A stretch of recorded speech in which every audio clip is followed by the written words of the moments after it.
you know, what we would have expected from the RSPCA is to have done the right thing. You know, I have donated to those bastards in my life. I have donated money to them. In 2010, or 11, it could have been 11, I drove up to Queensland with 5 tonnes of goods.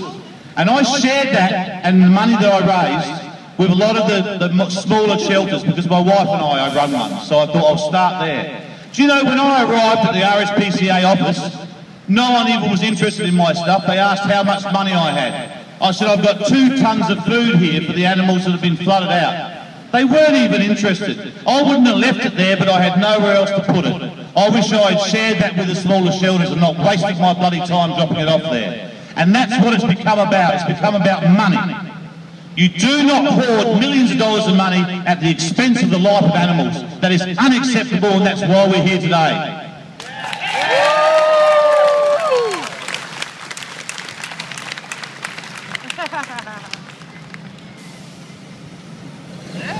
I think he wants to give us his pocket money for the RSPCA. 3 chairs. Oh, sorry, for the shelter, Moorook. Now, I want to say something from the onset here, okay? I run a sanctuary, a small sanctuary. Moorook Shelter was a small shelter that was built to look after local animals. All right? No one helped Lola. The local people helped her, but the council didn't. And they started dumping animals there. And eventually she had 130 animals, 130 dogs. And the reason she did that was she would not turn away any animal in need. And that's what we want, isn't it? That's what we want to see in animal rescue. Now, you'll hear people say, when they go there, it's a bit dirty. When you go there, there's scrap metal out the front.